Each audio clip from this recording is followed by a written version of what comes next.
Olá pessoal, eu sou o Ricardo, esse é o blog Pretexto. O nosso convidado de hoje já foi definido pelo William Bonner como patrimônio do Jornal Nacional, mas eu acrescentaria, ele é patrimônio do jornalismo televisivo brasileiro, Ernesto Palha. Ernesto, muito obrigado, viu, por ter aceitado o convite do Pretexto. É um prazer trocar ideias. Ernesto, depois que você fez o Globomar, eu confesso que eu resisti à tentação de te apresentar falando que você é um bom jornalista até debaixo d'água. Eu resisti a esse lugar comum. Agora eu estou até em cima da Até em cima. Se é que eu sou, a gentileza é sua. Que tentações um jornalista deve resistir? Principalmente a de adequar a realidade à sua pauta. Acho que a pauta que tem que se adequar à realidade, né? Às vezes é mais difícil, dá mais trabalho. Às vezes quem está na redação tem expectativas que não condizem com a realidade encontrada nas ruas. E às vezes há pressões mais do que tentações. E eu diria que já vimos casos célebres de colegas que cederam às tentações e atrás de uma história um pouquinho mais interessante, né? Uma manchete um pouco mais curiosa, cederam à tentação de enfeitar o pavão, como a gente costuma dizer, né? E isso vou te dizer sem nenhuma falsa modéstia, essa é uma tentação que eu nunca tive. Que bom. Nunca enfrentei. Se eu tenho alguma característica no meu trabalho, eu sou um contador de histórias, né? Mas nunca tive a tentação de apimentar nenhuma história, de carregar o tempero.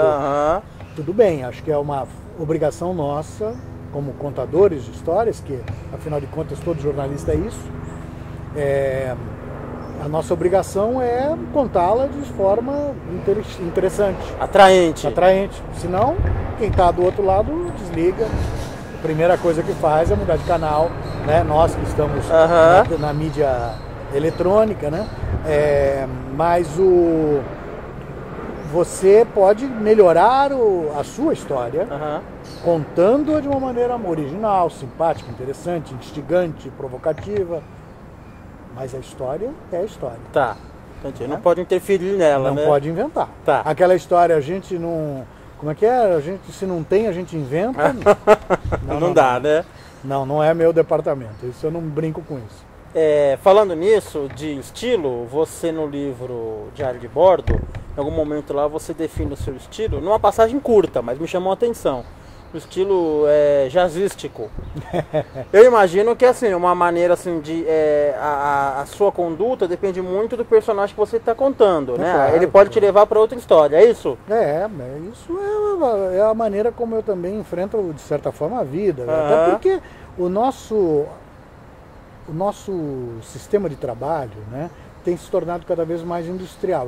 É uma necessidade do crescimento da operação, né? Quando eu comecei no jornalismo da Globo em São Paulo, havia, 5 equipamentos disponíveis para um dia de trabalho. Então, esse equipamento entrava, uma equipe entrava às 5 da manhã, ou 5 equipes pegavam esse equipamento às 5 da manhã, trabalhavam durante 7 horas, entregavam para outras 5 equipes e era assim. Hoje em dia você tem dezenas e dezenas de equipamentos que são necessários, né? São aqueles que também nos pautam. Então, se eu tenho 5 ferramentas, eu faço 5 tarefas, né? Mas se eu tenho 40, 50 simultaneamente nas ruas, eu estou captando muito mais, eu estou mostrando muito mais. Então, hoje, o esquema é praticamente industrial. E não dá para que todos esses recursos fiquem lá esperando no balcão que alguém tenha uma ideia brilhante ou que aconteça alguma coisa inesperada. Você tem que ter uma cota de equipamentos e de recursos destinada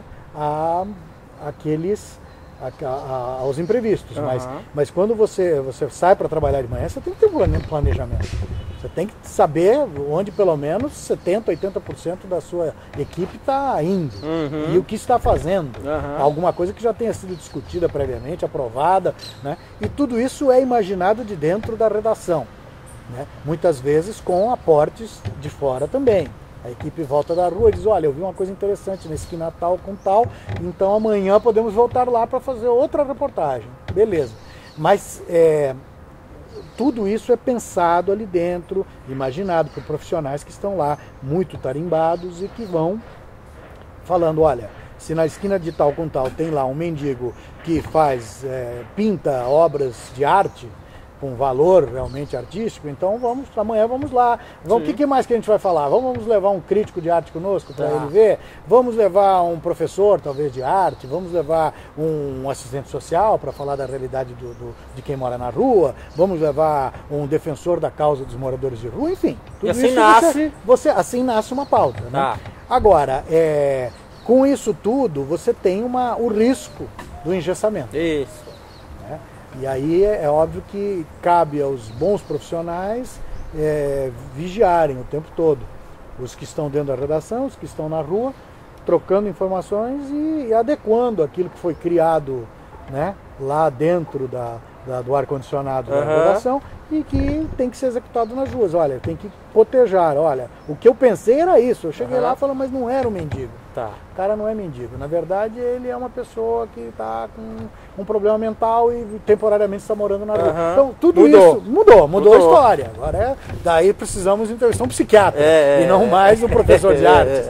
Enfim, tudo isso precisa são exemplos assim, jogados ao vento, mas a ideia é que a gente esteja sempre adequando a nossa pauta, que precisa existir, por uma questão de planejamento, pelas exigências semi-industriais que a gente tem hoje do nosso trabalho, e tem que adequar isso à realidade. A gente não pode nem inventar, nem forçar a mão, nem forçar a barra, e assim se faz jornalismo sério. Em televisão, em internet, em jornal, em pedaços de pedra gravados com cunhas.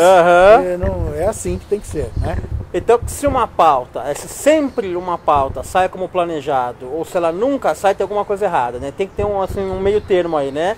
Uma adequação. Pode ser que tudo tenha sido perfeitamente planejado e a pessoa... Há níveis de investimento num planejamento. Você pode, eventualmente, mandar um produtor a campo. Claro, né? E esse produtor, que é um repórter, para quem não sabe, um repórter sem... a obrigação de escrever a reportagem ou de aparecer na televisão, é um repórter que trabalha nos bastidores, ele pode perfeitamente dizer, olha, eu fui lá, conversei com o mendigo, ele disse que é bisneto de Van Gogh e tal, e agora nós precisamos entrevistar algum especialista em arte flamenca, enfim, sei lá, coisas assim, né? Você pode ter que fazer uma viagem como é o Globomar, por exemplo, né? Que exige contratação de gente, exige aluguel de barco, de equipamento, você precisa levar especialistas, etc. Então você manda alguém na frente, essa pessoa faz ali um levantamento prévio, então todo o planejamento será feito com base em dados mais sólidos, né? Vistos, colhidos em primeira mão. Então isso tudo também, como eu disse, depende da velocidade, da pressa, da necessidade e do recurso que você tem. Se você tem um orçamento generoso, você pode se permitir o luxo de mandar alguém na frente para ver como voltar, conversar. Às vezes sai mais barato, né? Porque se você manda todo mundo de uma vez e chega lá não era bem isso, você perdeu o dinheiro todo. Se você perdeu o dinheiro de uma viagem, é melhor do que de 8, 9, 10 pessoas. Né?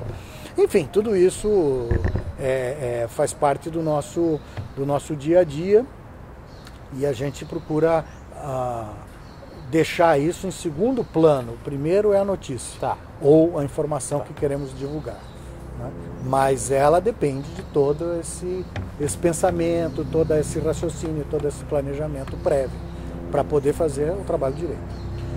Tem um trecho de um poema do Fernando Pessoa que diz assim, Deus ao mar, o perigo e o abismo deu, mas nele é que espelhou o céu. sua experiência marítima aí com o Globomar, o que teve de perigo e o que teve de espelhar o céu? Assim? Que momento foi ruim e que momento foi muito bom? Olha, nós tivemos momentos excelentes, foram 4 anos, 4 temporadas até agora, né? De trabalho muito bem planejado, na medida do possível, né? Dentro do que é possível planejar o mar, né? Num meio tão líquido, né? Mas eu gosto muito do mar. Eu comecei a mergulhar em 1985 por conta do Globo Repórter. Sempre fui a trabalho para o mar. E gostei tanto que virou meu hobby. Que legal. É teu hobby? É meu hobby. Eu gosto de mergulhar. Quando eu tiro férias eu também vou mergulhar, também vou para o mar. Né? Então, veja que estar no mar para mim é um prazer. Claro. Né? Mas o mar não é lá esse mar de rosas, né? O mar balança, tem esse costume desagradável de balançar. E às vezes balança muito. Há situações em que você se vê ali, né, realmente atravessando, por exemplo, a passagem de Drake, né, que é um dos lugares de pior navegação do planeta, entre o extremo sul da América do Sul, Chile, Argentina, e a Península Antártica. Né? Aquele pedaço lá, esquina do Pacífico com o Atlântico. Né? Há um desnível entre os dois oceanos e há ali mas quase uma pororoca. Né? E é um lugar ruim de navegação. Você atravessar aquilo, você pega mar força 8, 9, 10. Eu peguei força 8 num navio da Marinha Brasileira. Nossa. E aquela força 8, assim, é quando a quilha do barco, a proa do barco, ela afunda na água, sobe aquele spray, aquela espuma toda, vem, lava lá em cima, lá no 3º andar, pega lá, molha toda a parte da cabine de comando, e aí de novo ele sobe, fica bastante inclinado, não chega na vertical, isso já é outro filme, mas é aquela tempestade perfeita. Mas ele levanta bastante, ele se inclina muito e afunda, inclina. Isso é 8? Levanta, afunda, força 8. Imagina quando a coisa fica mais feia. Mas eu, por sorte, só parei aí na força 8, já foi bastante. Você não chega a sentir medo, mas é muito desagradável. Por mais que você não enjoe, ou que você tome remédio para não enjoar, mas você fica se debatendo lá dentro do navio. Não é uma situação confortável. Imagina. Você não vai falar, vou relaxar, não vai. Não vai porque... Não tem como. Ele vai subir, quando ele cair, ele vai dar um vácuo ali que você vai sentir desagradável, você vai bater, vai ficar se esbarrando, as coisas caem. Né? Então é uma situação que precisa amarrar tudo dentro do barco. E então essas situações limites são desagradáveis. Claro. Mas aí depois vem a bonança, né? Depois da tempestade, aí você realmente curte muito. Né? A gente passou uma noite com um jangadeiro no mar, a 30 quilômetros da costa. Nós tínhamos 2 barquinhos precários, porque... Aí foi uma surpresa, nós tínhamos alugado um catamarã bem grande, confortável. No dia que nós íamos partir, ele quebrou. Aí o sujeito falou, não se preocupe, eu tenho 2 para dar no lugar desse. Só que os dois, juntando os 2, era difícil fazer um. E aí nós fomos nos barquinhos muito precários, um barco maior, e um catamarãzinho, que era pouco mais que uma jangada, acompanhando uma jangada. E uma jangada é uma prancha. Sim. É uma prancha com a vela em cima. Né? E é uma loucura que as pessoas trabalhem naquilo. E a precariedade da nossa situação foi até boa, porque ela nos ajudou a enxergar a precariedade da vida do jangadeiro. Né? E ali a gente, por sorte, o tempo ajudou. Que bom. E a gente viu a noite cair, e a gente no meio do mar, e o sujeito ali com um lampiãozinho de gás, né? E que ele usa para acender à noite, ter um pouco de iluminação, e eles também rezam que essa única parte de metal, que é o botijão de gás, seja captado pelos radares dos navios que estão em volta. Porque eles estão ali numa região de navegação intensa. E o sujeito que eu entrevistei, ele contou, ele foi atropelado, né? A jangada dele foi atropelada em alto mar por um barco de pesca, que nem era tão grande. Entendi. Quando viu, já tinha passado por cima. Claro. Todo mundo caiu na água. Por sorte, o cara teve o bom senso de parar e recolher. Mas um navio um transatlântico, as pessoas sequer se dão conta de que passaram por cima de um barco menor. Você tem terrível. Cargueiros de milhares de toneladas, centenas de milhares de toneladas. O sujeito ele põe lá, ele vai navegar de Fortaleza até Lisboa, ele põe lá, coloca no automático e vai dormir. Uhum. Você tem aqueles milhares e milhares de containers ali amontoados e tem uma dúzia de pessoas a bordo. Uhum. Então não é para ninguém ficar olhando nada. Sim, sim.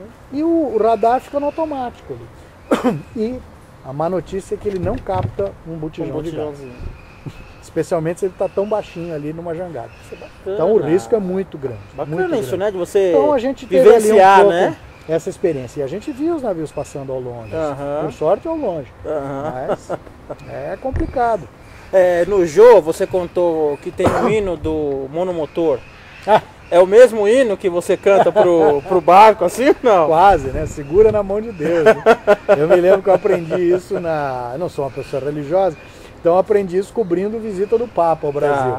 E a gente, onde ia, escutava o pessoal cantando, segura na mão de Deus, segura. Eu falei, esse é o hino do monomotor, né? Então você tá no monomotor, vai segurar onde? Só e do nível 8 também, pode aplicar, por aí. Ali só talvez você possa aplicar, transformar em Netuno. Tal, né? Aí você vai precisar apelar para alguém superior. Né? Ou, como no caso de Netuno, inferior. Palha, eu vou inaugurar uma sessão no blog hoje com você, tá? É uma sessão meio diferente, mas acho que você vai aceitar. Eu geralmente faço a pergunta e você dá a resposta. Uma entrevista geralmente é assim, vou fazer o contrário agora. Vou te dar uma resposta e você vai elaborar a pergunta para que a resposta que eu dei possa se encaixar, tá bom? Sei. Tá bom, vamos tentar. É fácil, eu peguei leve com você, viu? A resposta da pergunta que você vai criar tem que ser bochecha. Bochecha, esse é fácil. Esse foi meu apelido de infância, né? De adolescência. Na verdade, adolescência, infância não, certamente não, vamos corrigir.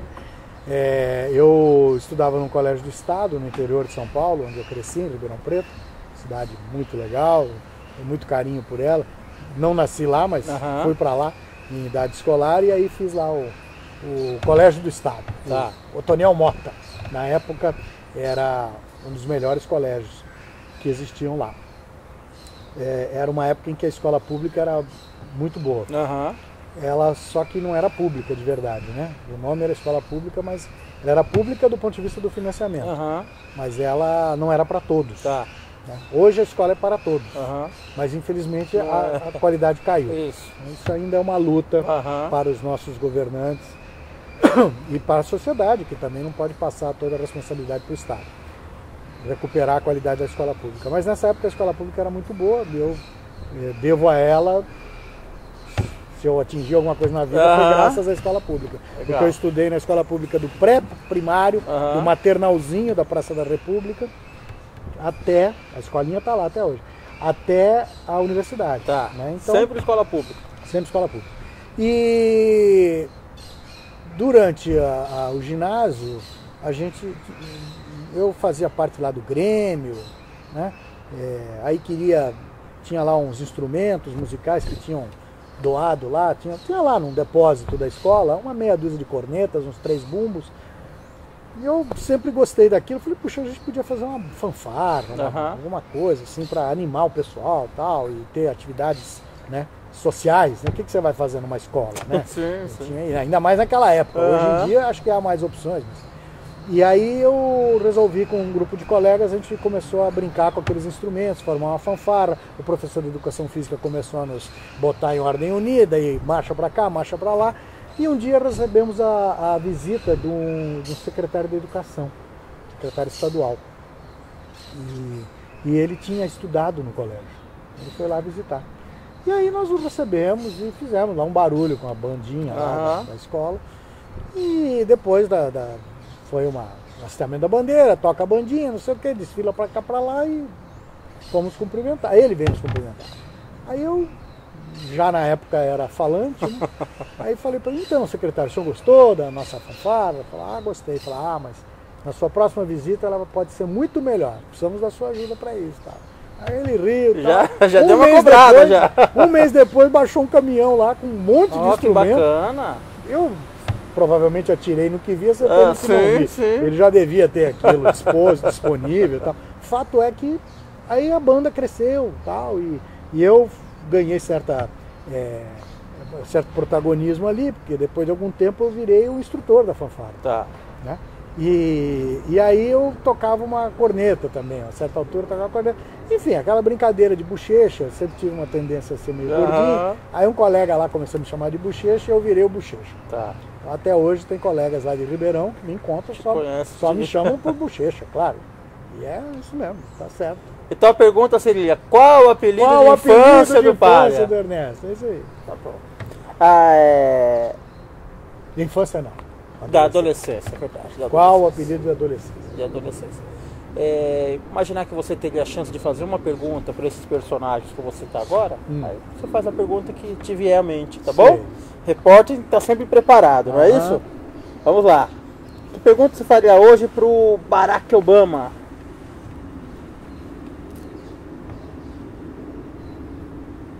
Tá arrependido? Ótima. Era isso mesmo? Você queria?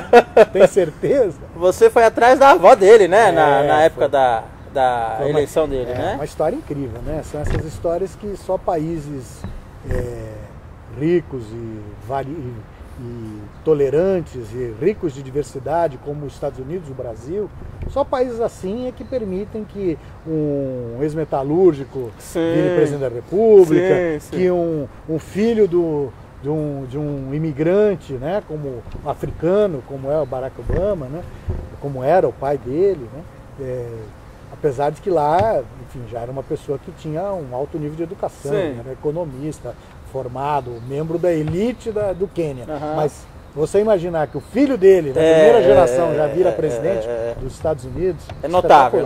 Sim. E eu visitei a avó dele. A avó dele mora num sítio, no interiorzão do Quênia, quase nas margens do Lago Vitória. E um lugar assim que eu olhei e falei, isso aqui é Ribeirão Preto. Terra vermelha no chão, mangueiras, galinhas, né? Um sítiozinho dela ali, da vovó do homem mais poderoso do mundo. Foi bacana, isso eu lembro bem. Ó, próxima pergunta, não pode repetir a pergunta, tá? Tá bom. Você vai entender por quê. Luiz Felipe Scolari. Pois é.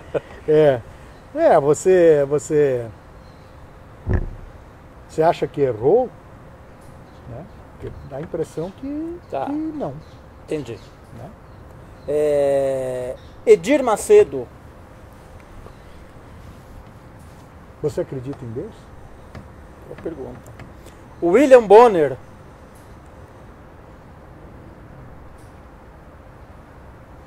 William Bonner, o que a gente pode perguntar para ele?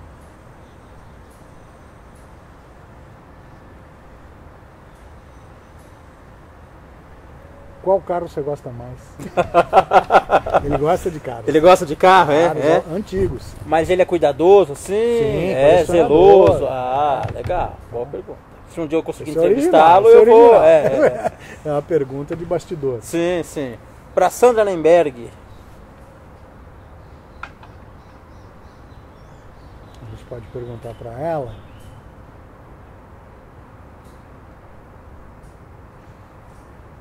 A gente pode perguntar se ela faria algo diferente na carreira dela, né? Considerando que ela já teve outra carreira como atriz. Né? Me lembro. Né? Se ela faria algo diferente né? Se tivesse que começar de novo, se já começaria pelo jornalismo, pularia essa fase de atriz. Entendi, bacana. Achei que você ia falar assim, a pergunta que você ia fazer, sempre minha camisa azul, né? Minha camisa azul. A próxima você escolhe, tá? 3 tipos de perguntas. Você escolhe, tá? Eu digo o título e você escolhe. Pergunta onírica, pergunta memória e pergunta restrita. Onírica é bom, hein? Como é que é a pergunta onírica? Pode ser onírica? Pode, não, mas é facinho, não, é facinho. Mais interessante. É facinho, é de sonhos mesmo, né? você já fez muita coisa, Palha. Eu estava vendo a sua história. Você já entrevistou presidente, já entrevistou vó de presidente, já foi na Antártida, já foi em tudo. O que você sonha assim para a sua carreira no futuro? O que falta fazer ainda? Olha, eu gostaria mais de fazer boas entrevistas com gente interessante. Eu tenho visto o trabalho do Roberto Dávila, que é um sujeito que eu já admirava no passado, quando ele fazia um trabalho já diferenciado há muito tempo, na Manchete e tal. Acompanho ele faz tempo também. Finada Manchete, sempre com muita classe, muito bem informado, elegante, né? muito bem relacionado. Isso. O sujeito consegue entrevistar de Marcello Mastroianni a tudo. O Joaquim Barbosa. Isso. E agora ele voltou com uma nova fase aí, onde ele tem feito coisas invejáveis. É verdade. Ainda ontem eu assisti uma entrevista que ele fez com o Edu Lobo. Tá. Né? E eu, no meu dia a dia, nem sempre... Não dá. Não tem muito essa ocasião de sentar com alguém e fazer uma entrevista para um programa que é de entrevistas. Né? Então, uma entrevista sobre a pessoa. Eu já fiz muitas entrevistas, mas... foram raras as ocasiões em que eu fiz matérias sobre a pessoa. Algumas muito prazerosas, muito ricas, como, por exemplo, com a grande poetisa goiana, Cora Coralina. Então, uma entrevista com a Cora Coralina, uma vez, né, em que eu... Em água. Mais tempo de conversar com ela, fazer um perfil, né? Outra figura que também já morreu, mas era brilhante, uma cantora, hoje eu estou com uma memória ruinzinha, mas uma cantora que foi uma das primeiras a sair do armário e a revelar sua homossexualidade, cantora pop, que morreu faz uns 10 anos. Cássia Eller? Cássia Eller. Depois teve toda uma discussão do filho adotivo, coisa e tal. Sim. E a Cássia Eller é brilhante, inteligentíssima. O que me faz lembrar de outro cantor também, o Ney Mato Grosso. Sim. Então, essas pessoas eu tive a oportunidade de sentar e falar, bom, agora vamos, como você está fazendo comigo aqui, vamos sentar, vamos conversar sobre a vida, sobre memória, sobre sonhos e tal. É uma delícia, né? É muito gostoso, muito gostoso. São, para que você veja, são algumas oportunidades que foram marcantes. Sim. Porque nem sempre você tem tempo. Você vai, tudo bem, já entrevistei um monte de gente importante por aí. Mas você vai lá para entrevistar um sujeito sobre um assunto X, 3, 4, 10 perguntas, acabou. Não é a pessoa, né? Não é a pessoa. Você está falando sobre o trabalho dela, está falando sobre os assuntos que ela domina. Né? Então isso está aí uma coisa que eu gostaria de fazer mais. Boas entrevistas e gostaria de continuar viajando para lugares insólitos, diferentes, pouco conhecidos, desafiantes, né? Isso eu curto muito. Olha, o Marcelo Taz teve um personagem no começo de carreira dele, anos 80, Ernesto Varela. Isso. Eu descobri que o Ernesto é por sua causa. Ele é uma homenagem a você. Vezes, Se eu fosse criar hoje um repórter, um bom repórter, um personagem, e eu precisasse de uma sugestão de nome, que repórter você homenagearia para eu batizar esse personagem? Se você puder, faça um Caco Barcelos aí. Muito legal, muito legal. Sempre bom, né? Ter um Caco Barcelos à mão. Brilhante, né? Brilhante companheiro. Grande contador de histórias também. Brilhante. E há tantos outros, sem desmerecer outros. Sim, né? sim. Mas esse me vem à mente. E tem uma história curiosa, né? Que eu com o Caco, eu entrei na Globo com 20 anos de idade. Então ali eu com os meus 23, 24, já era meio que um veterano, entre aspas, né? E trabalhava, a Globo São Paulo tinha uma redação que era muito um laboratório, eles estavam formando gente, não havia mão de obra pronta. Ou você tinha gente que vinha do rádio, que era aproveitada, como o Carlos Nascimento, o Roberto Cabrini, né? Ou você pegava gente emprestada do jornal, né? E Tonico Ferreira, e tantos outros aí, o William Vac é mais recente, mas de qualquer forma ele veio de revista, da Veja, trabalhou muito tempo na Veja, Estadão. Então você formava gente assim. Eu fui de uma geração que já chegou, eu cheguei e estava no 2º ano de faculdade. Eu não era jornalista, eu era um foca. Né? Então eu fui formado dentro da redação da Globo São Paulo e peguei aquele momento em que estava se fazendo uma transição, queriam criar uma nova linguagem, adequar o telejornalismo do Brasil, que tinha muito de cinejornal, né? E usar aquele formato do telejornalismo americano, o âncora apresentando, que chama o repórter, que está na rua, que faz uma passagem, tem a sua intervenção ali. Então estava se investindo na formação de gente assim. E aí resolveram lá, por uma irresponsabilidade, me contratar. E eu, quando eles continuavam o processo, estavam trazendo gente, eu já estava lá quando chegaram Tunico Ferreira, Caco Barcelos, Isabela Assunção, antes de mim estava o Carlos Tramontino. Ele me precedeu. Mas tantos outros, né, que eram recém-chegados, estavam testando, estavam aprendendo. E muita gente, muitas vezes, pediam para sair comigo. Falassem, o chefe de reportagem falava, olha, leva o Caco Barcelos aí com você para ele ver como é que a gente trabalha. Bacana. É interessante isso. Bacana. Então a primeira vez que o Caco foi junto conosco, ele já era um jornalista tarimbado, mas nunca tinha feito televisão. E ele foi comigo a gente estava fazendo as greves, cobrindo as grandes greves do ABC em 1980. O momento ótimo da história. Houve a intervenção no sindicato dos metalúrgicos do ABC, cujo presidente era o Lula. Sim. E ele estava preso, né? Ele estava foragido, foi preso logo em seguida. E a intervenção tinha que acontecer fisicamente. E imagina, era a polícia, era um oficial de justiça, amparado pela polícia militar, que na época respondia, né, quase que diretamente ao exército, que era controlado pelo presidente militar, o general João Batista Figueiredo. Então nós fomos baixar lá e a gente cobrindo isso. Então você imagina o clima, né? Os metalúrgicos conflagrados, do outro lado a PM, a Justiça do Trabalho, cumprindo o mandato lá de intervenção física, tinha que entrar lá no prédio do sindicato e tomar a chave e falar, vocês fora, agora o sindicato está sob intervenção. Imagina, o clima. E eu no meio, com o Caco Barcelos a bordo.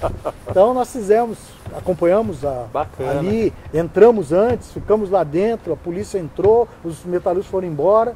Aí a gente viu toda aquela confusão, a gente registrou a entrada da polícia, depois a gente saiu e aí havia uma revolta natural dos metalúrgicos contra todo mundo, nós no meio. Né? E aí a gente então era assim, a gente ficava alternando, tomava ou borrachada do cacetete da PM e respirava a bomba de gás lacrimogêneo, quando conseguia passar essa barreira tinha a dos metalúrgicos querendo também jogar umas pedrinhas no nosso cara. Né? E nós passamos por tudo isso naquele dia, o Caco junto. E a gente tinha umas veraneios, a Globo usava uma veraneia, aquele carro antigo da Chevrolet, e era bem grande, assim. Então, naquele dia, o Caco, que é meio miudinho, ele se enfiou embaixo eu me lembro dele enfiado embaixo do painel da veraneio, para a gente sair do Sindicato dos Metalúrgicos de São Bernardo do Campo. E essa foi talvez a primeira, pelo menos a aproximação dele da TV Globo, né? Bacana. Que me consta, ele não tinha trabalhado em televisão antes, mas aquilo foi uma nossa experiência. Enfim, tem esses causos, né? Que depois de 35 anos trabalhando no mesmo lugar, com a mesma coisa, você acaba acumulando. Então, tenho uma grande admiração pelo Caco, acho que ele é um profissional brilhante, sério, e o brilho dele aparece ainda mais porque ele foi capaz de trabalhar durante muitos anos numa área que é muito delicada, que é a cobertura policial. É verdade. Isso sem resvalar no sensacionalismo, né? No apelo barato, né? Exatamente. E sem ter aquela relação promíscua com a fonte, que é muito tentadora. Né? A cobertura de polícia é difícil, porque você depende da fonte, que é basicamente a polícia. E a polícia te conta 1000 coisas. E quem conta um conto tem lá o seu interesse. E aí você separar o joio do trigo é difícil, né? E não ficar devendo favores é difícil. não ter que pagar os favores. A polícia muitas vezes é criticada, então você tem que ter liberdade para poder criticá-la. Se você deve favores, você perde essa liberdade. Então é uma relação muito delicada. Né? Qualquer relação que exija o trabalho direto com a fonte, sempre a mesma, né? Você já tende a promiscuidade, né? É verdade. E nesse campo, a polícia que lida com o que há de pior na sociedade, a polícia que tem que controlar, fazer o trabalho sujo, é difícil. Eu reconheço que não deve ser fácil para os policiais e certamente não é para os jornalistas. Conversei com o ex-tocador de fanfarra, Ernesto Palha. Ernesto, hoje o meu grau de satisfação é nível 10. Oba! Viu? Chegou lá. Fico feliz. Admiro você, cresci vendo você. É muito bom, viu? Opa! Obrigado pela gentileza, obrigado pela boa vontade. Você demais, viu? Você é bem-vindo e os seus como é que são? Internautas. Apesar de que a gente sempre sabe que quem é internauta não gosta de ser chamado assim.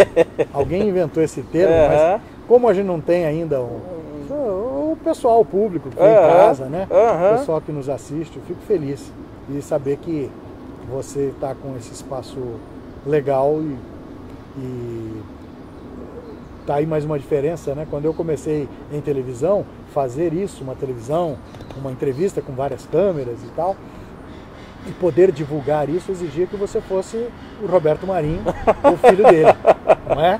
Ou o Silvio Santos. Sim. O Saad, né? Né? Então, ou você era dono de uma empresa... ou não tinha espaço. Ou não tinha espaço. Não tinha como. Os equipamentos eram inacessíveis e a transmissão era algo exclusivo para o detentor de uma concessão pública, com todo as exigências que isso traz. Hoje não, hoje a gente pode falar com as pessoas diretamente através de um blog como o seu. Bacana. Bom.